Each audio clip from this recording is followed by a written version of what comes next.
Once in power, Hitler established an absolute dictatorship. He secured the president's assent for new elections. The Reichstag Fire, on the night of February 27, 1933, apparently the work of a Dutch communist, Marinus van der Lubbe, provided an excuse for a decree overriding all guarantees of freedom and for an intensified campaign of violence. In these conditions, when the elections were held, March 5, the Nazis polled 43.9% of the votes. On March 21, the Reichstag assembled in the Potsdam Garrison Church to demonstrate the unity of National Socialism with the old conservative Germany, represented by Hindenburg. 2 days later, the enabling bill, giving full powers to Hitler, was passed in the Reichstag by the combined votes of Nazi, Nationalist, and Centre Party deputies. March 23, 1933. Less than 3 months later, all non-Nazi parties, organizations, and labor unions ceased to exist. The disappearance of the Catholic Centre Party was followed by a German concordat with the Vatican in July. News I didn't know. My childhood music tutor was Adolf Hitler's pianist, Nov. 2, 2025, 1:08 a.m. ET, BBC. Ernst Röhm. 1 of 2. Ernst Röhm, Nazi Party leader, Ernst Röhm, 1933. Deluge Himmler and Röhm. 2 of 2. Deluge Himmler and Röhm. Ernst Röhm right, with SS leaders Kurt Deluge left and Heinrich Himmler center, August 1933. Hitler had no desire to spark a radical revolution. Conservative ideas were still necessary if he was to succeed to the presidency and retain the support of the army. Moreover, he did not intend to expropriate the leaders of industry, provided they served the interests of the Nazi state. Ernst Röhm, however, was a protagonist of the continuing revolution. He was also, as head of the SA, distrusted by the army. Hitler tried first to secure Röhm's support for his policies by persuasion. Hermann Göring and Heinrich Himmler were eager to remove Röhm, but Hitler hesitated until the last moment. Finally, on June 29, 1934, he reached his decision. On the night of the Long Knives, Röhm and his lieutenant Edmund Heinz were executed without trial, along with Gregor Strasser, Kurt von Schleicher, and others. Swearing allegiance to Adolf Hitler. Swearing allegiance to Adolf Hitler. German soldiers swearing an oath of allegiance to Adolf Hitler at the Rathenauer Strasse barracks in Berlin, August 2, 1934. The army leaders, satisfied at seeing the SA broken up, approved Hitler's actions.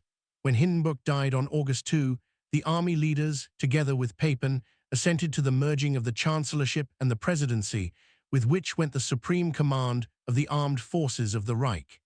Now officers and men took an oath of allegiance to Hitler personally.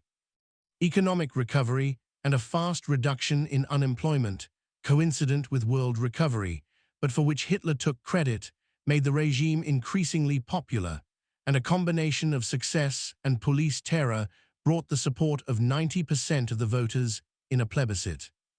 Hitler devoted little attention to the organization and running of the domestic affairs of the Nazi state. Responsible for the broad lines of policy, as well as for the system of terror that upheld the state, he left detailed administration to his subordinates.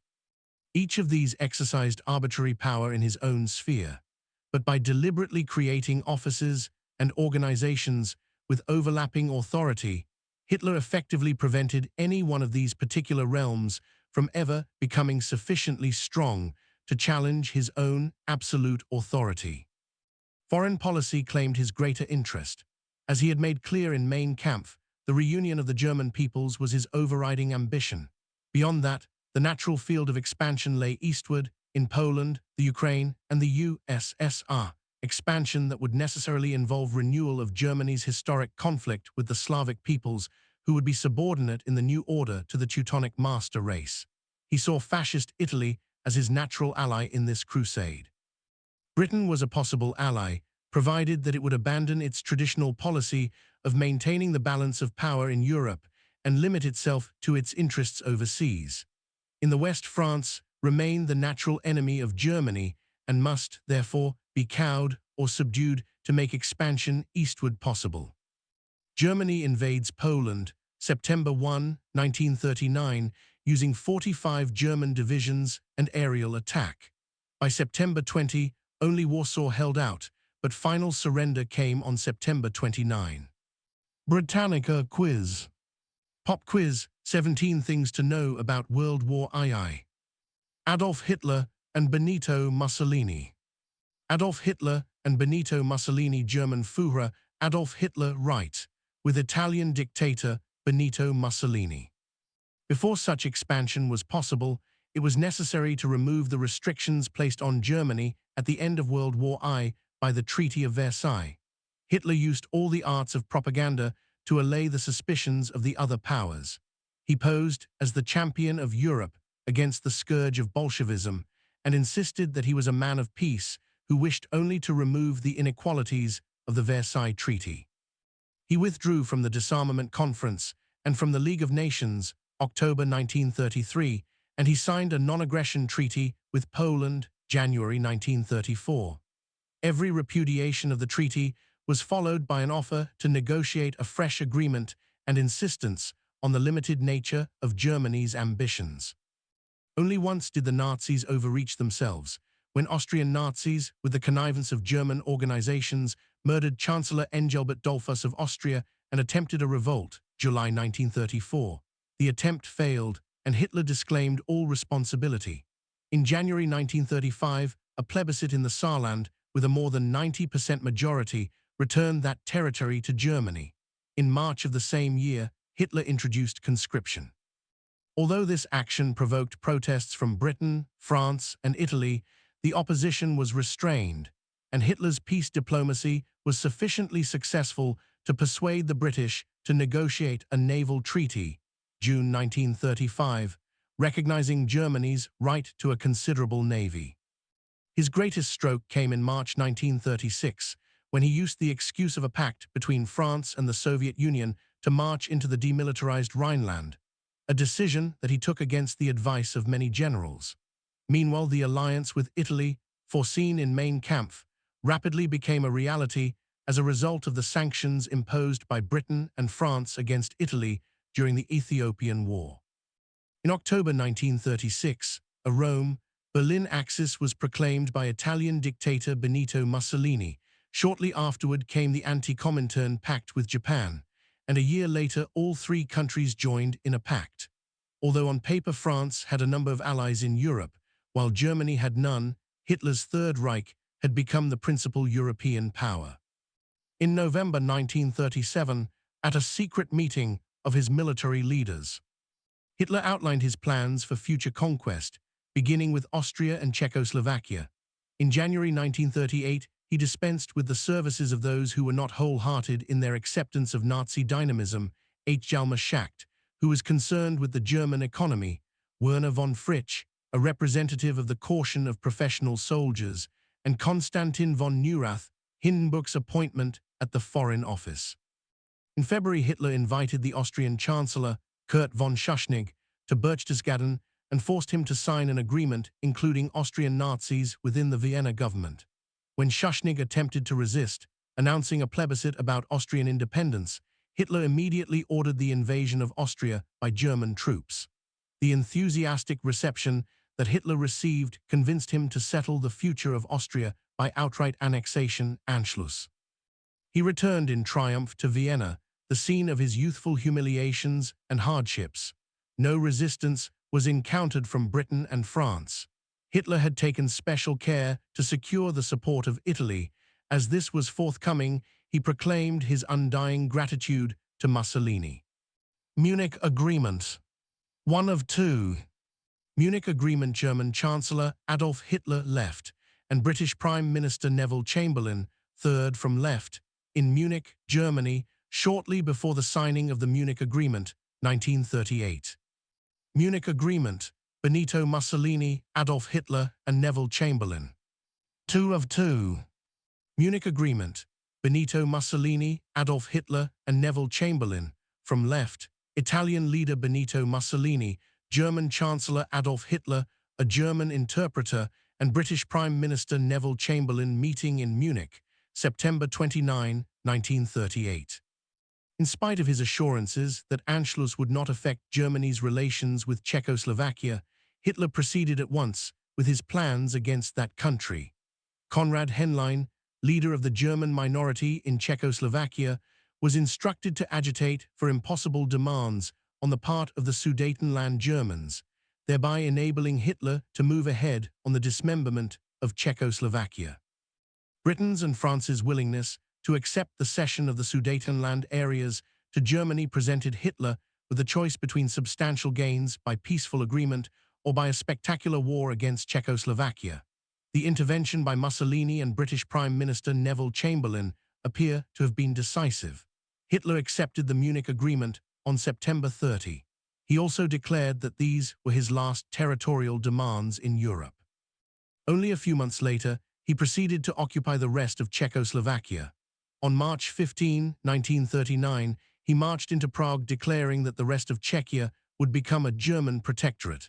A few days later, March 23, the Lithuanian government was forced to cede Mermel, Klaipėda, next to the northern frontier of East Prussia, to Germany. Hitler triumphant in Poland. Hitler triumphant in Poland, Adolf Hitler reviewing German troops in Warsaw after the Nazi conquest of Poland, October 5, 1939. Immediately Hitler turned on Poland. Confronted by the Polish nation and its leaders, whose resolution to resist him was strengthened by a guarantee from Britain and France, Hitler confirmed his alliance with Italy, the Pact of Steel, May 1939. Moreover, on August 23, just within the deadline set for an attack on Poland, he signed a non-aggression pact with Joseph Stalin's Soviet Union, the greatest diplomatic bombshell in centuries. Hitler still disclaimed any quarrel with Britain, but to no avail. The German invasion of Poland, September 1, was followed 2 days later by a British and French declaration of war on Germany.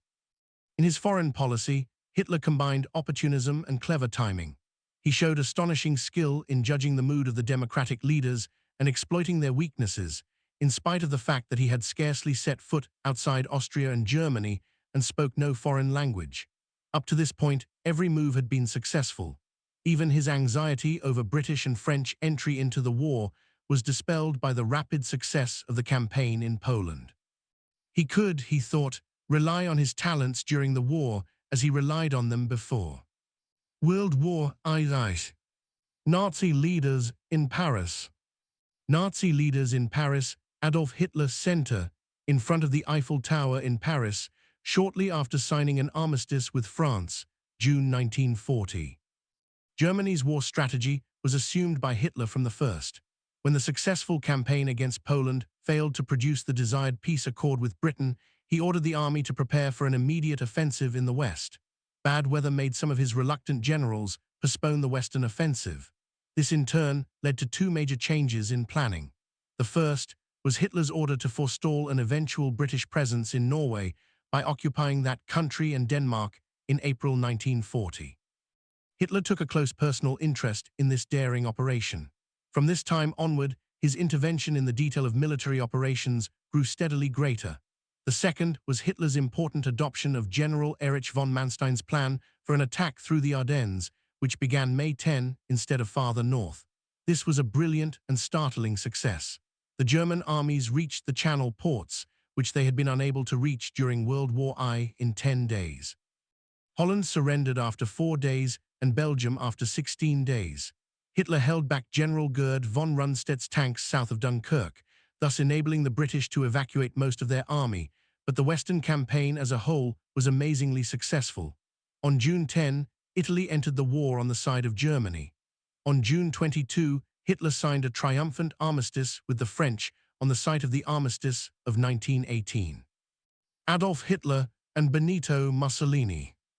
Adolf Hitler and Benito Mussolini. Italian dictator Benito Mussolini left, touring the Eastern Front with German dictator Adolf Hitler, second from right, during World War II. Walking with them are the German Nazi leaders Hermann Göring. Between Mussolini and Hitler, and Wilhelm Keitel writes, Hitler hoped that the British would negotiate an armistice. When this did not happen, he proceeded to plan the invasion of Britain, together with the elimination of British air power.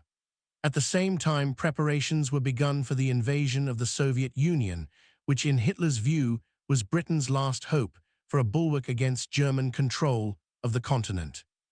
Then Mussolini invaded Greece, where the failures of the Italian armies made it necessary for German forces to come to their aid in the Balkans and North Africa.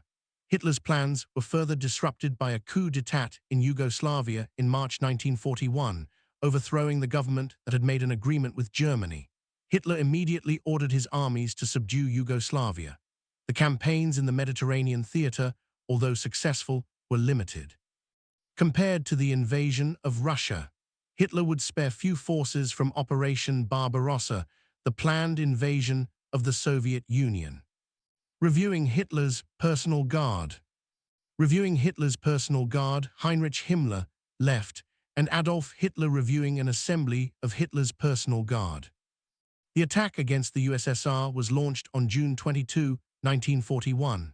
The German army advanced swiftly into the Soviet Union, corralling almost 3 million Russian prisoners, but it failed to destroy its Russian opponent. Hitler became overbearing in his relations with his generals. He disagreed with them about the object of the main attack, and he wasted time and strength by failing to concentrate on a single objective. In December 1941, a few miles before Moscow, a Russian counteroffensive finally made it clear that Hitler's hopes of a single campaign could not be realized. On December 7, the next day, the Japanese attacked U.S. forces at Pearl Harbor. Hitler's alliance with Japan forced him to declare war on the United States. From this moment on, his entire strategy changed. He hoped and tried, like his idol Frederick II the Great, to break what he deemed was the unnatural coalition of his opponents by forcing one or the other of them to make peace. In the end, the unnatural coalition between Stalin and Winston Churchill and Franklin D. Roosevelt did break up, but too late for Hitler. He also ordered the reorganization of the German economy on a full wartime basis. Meanwhile, Himmler prepared the ground for a new order in Europe. From 1933 to 1939, and in some instances even during the first years of the war, Hitler's purpose was to expel the Jews from the Greater German Reich. In 1941, this policy changed from expulsion to extermination.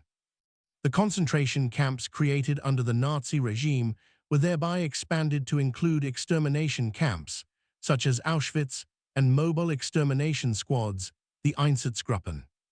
Although Catholics, Poles, homosexuals, Roma, Gypsies, and the handicapped were targeted for persecution, if not outright extermination, the Jews of Germany, Poland, and the Soviet Union were by far the most numerous among the victims. In German-occupied Europe, some 6 million Jews were killed during the war. The sufferings of other peoples were only less when measured in their numbers killed. German troops. Maury from Britannica. Third Reich, Hitler's consolidation of power. At the end of 1942, defeat at El Alamein and at Stalingrad and the American landing in French North Africa brought the turning point in the war, and Hitler's character and way of life began to change. Directing operations from his headquarters in the east, he refused to visit bombed cities or to allow some withdrawals, and he became increasingly dependent on his physician, Theodor Moll, and on the large amounts and varieties of medicines he ingested. Yet Hitler had not lost the power to react vigorously in the face of misfortune. After the arrest of Mussolini in July 1943 and the Italian armistice, he not only directed the occupation of all important positions held by the Italian army, but also ordered the rescue of Mussolini, with the intention that he should head a new fascist government. On the Eastern Front, however, there was less and less possibility of holding up the advance. Relations with his army commanders grew strained, the more so with the growing importance given to the SS Schutzstaffel divisions.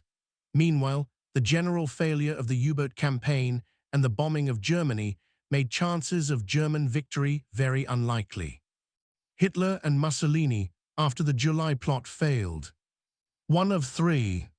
Hitler and Mussolini after the July plot failed. Adolf Hitler, third from right, and Benito Mussolini, fifth from right, at the damaged Wolfschanz, Wolf's Lair field headquarters near Rastenburg, East Prussia, after an assassination attempt on Hitler, July 1944.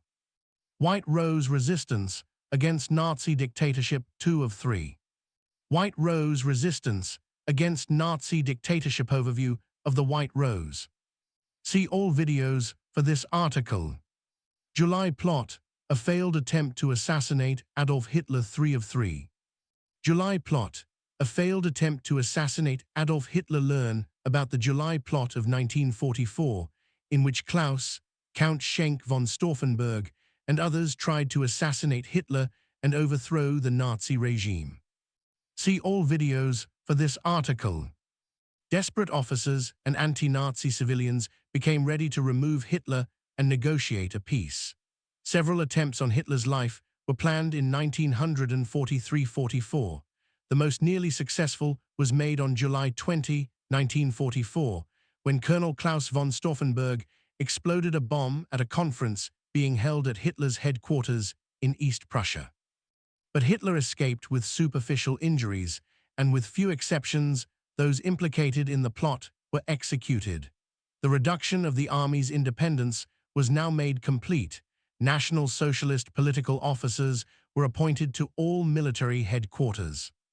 Thereafter, Hitler was increasingly ill, but he did not relax or lose control, and he continued to exercise an almost hypnotic power over his close subordinates, none of whom wielded any independent authority. The Allied invasion of Normandy, June 6, 1944, marked the beginning of the end. Within a few months, 8 European capitals, Rome, Paris, Brussels, Bucharest, Sofia, Athens, Belgrade, Helsinki, were liberated by the Allies or surrendered to them. In December 1944, Hitler moved his headquarters to the west to direct an offensive in the Ardennes aimed at splitting the American and the British armies. When this failed, his hopes for victory became ever more visionary. Based on the use of new weapons, German rockets had been fired on London since June 1944, or on the breakup of the Allied powers. Hitler's final days in Berlin, April 1945. Hitler's final days in Berlin, April 1945, as Soviet troops entered Berlin and the Battle of Berlin raged on. Adolf Hitler committed suicide on April 30, 1945. See all videos for this article. After January 1945, Hitler never left the chancellery in Berlin or its bunker, abandoning a plan to lead a final resistance in the south as the Soviet forces closed in on Berlin. In a state of extreme nervous exhaustion, he at last accepted the inevitability of defeat and thereupon prepared to take his own life, leaving to its fate the country over which he had taken absolute command. Before this, 2 further acts remained. At midnight on April 28–29, he married Eva Braun. Immediately afterward, he dictated his political testament, justifying his career and appointing Admiral Karl Dönitz as head of the state and Joseph Goebbels as chancellor. On April 30, he said farewell to Goebbels and the few others remaining, then retired to his suite and shot himself. His wife took poison. In accordance with his instructions, their bodies were burned. Hitler's success was due to the susceptibility of post-war Germany to his unique talents as a national leader. His rise to power was not inevitable. Yet there was no one who equaled his ability to exploit and shape events to his own ends.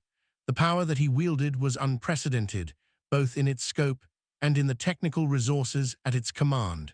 His ideas and purposes were accepted in whole or in part by millions of people, especially in Germany, but also elsewhere.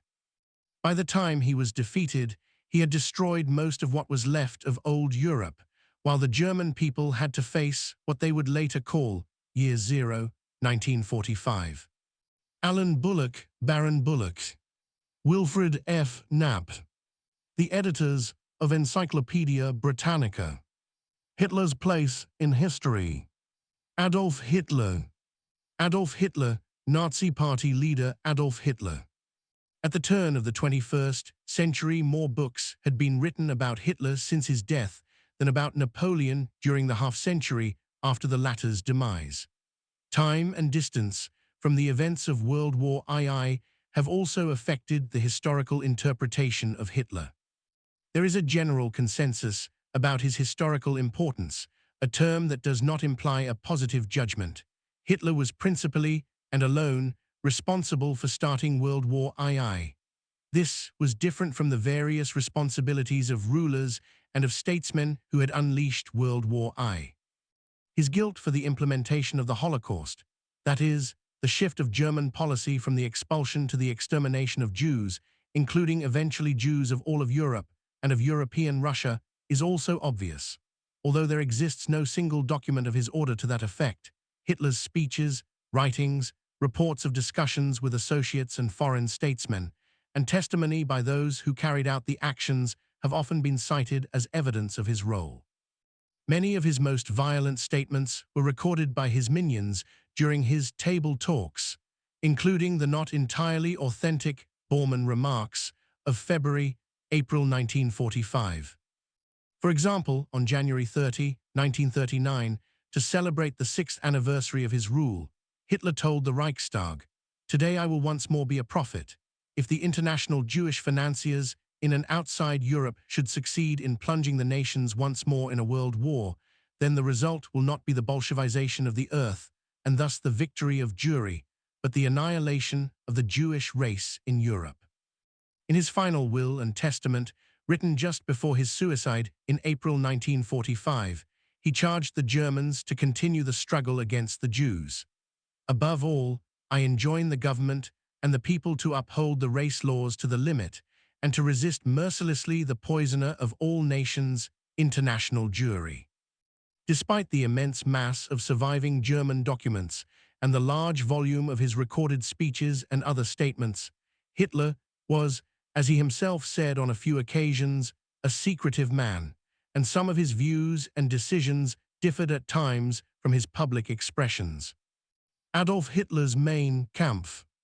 Adolf Hitler's Mein Kampf, a copy of Adolf Hitler's Mein Kampf on exhibit at the former Stutthof concentration camp near Szczutowo, Poland.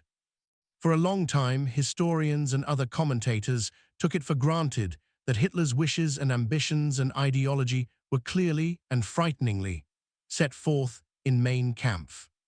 In the first, autobiographical portion of Mein Kampf, however, he twisted the truth in at least 3 matters: his relationship to his father, which was very different from the filial affection he had set forth in Mein Kampf; the conditions of his life in Vienna, which were less marked by abject poverty than he had stated; and the crystallization of his worldview, including his antisemitism, during his Vienna years. The evidence now suggests that this crystallization occurred much later in Munich. The popular view of Hitler often involves assumptions about his mental health. There has been a tendency to attribute madness to Hitler. Despite the occasional evidences of his furious outbursts, Hitler's cruelties and his most extreme expressions and orders suggest a cold brutality that was fully conscious. The attribution of madness to Hitler would, of course, absolve him from his responsibility for his deeds and words, as it also absolves the responsibility of those who are unwilling to think further about him. Extensive researches of his medical records also indicate that, at least until the last 10 months of his life, he was not profoundly handicapped by illness, except for advancing symptoms of Parkinson's disease. What is indisputable is that Hitler had a certain tendency to hypochondria, that he ingested vast amounts of medications during the war, and that as early as 1938 he convinced himself that he would not live long, which may have been a reason for speeding up his timetable for conquest at that time. It should also be noted that Hitler possessed mental abilities that were denied by some of his earlier critics. These included an astonishing memory for certain details and an instinctive insight into his opponent's weaknesses. Again, these talents increase, rather than diminish, his responsibility for the many brutal and evil actions he ordered and committed. His most amazing achievement was his uniting the great mass of the German and Austrian people behind him. Throughout his career, his popularity was larger and deeper than the popularity of the National Socialist Party.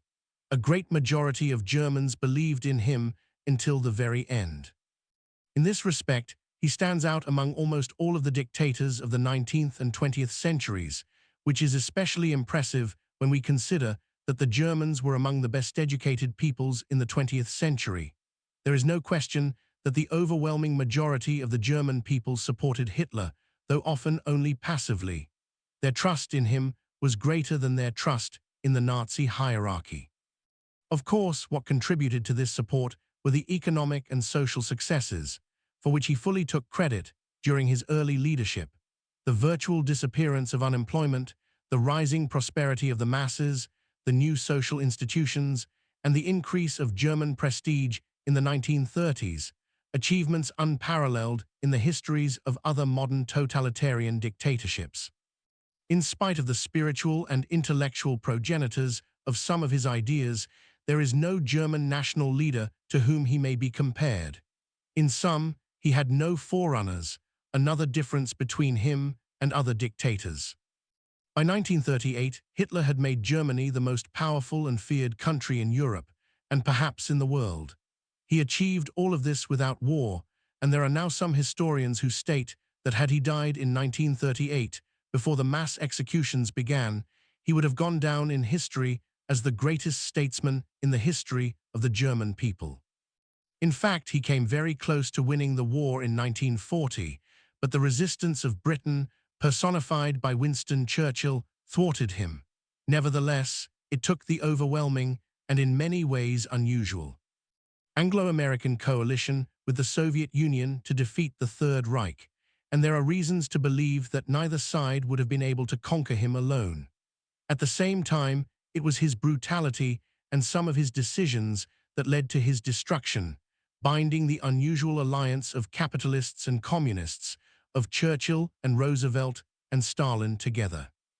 Hitler thought he was a great statesman, but he did not realize the unconditional contemptibility of what he had unleashed.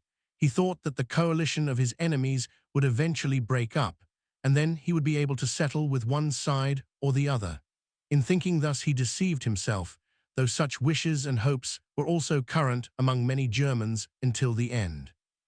Open and hidden admirers of Hitler continue to exist, and not only in Germany, some of them because of a malign attraction to the efficacy of evil, others because of their admiration of Hitler's achievements, no matter how transitory or brutal. However, because of the brutalities and the very crimes associated with his name, it is not likely that Hitler's reputation as the incarnation of evil will ever change.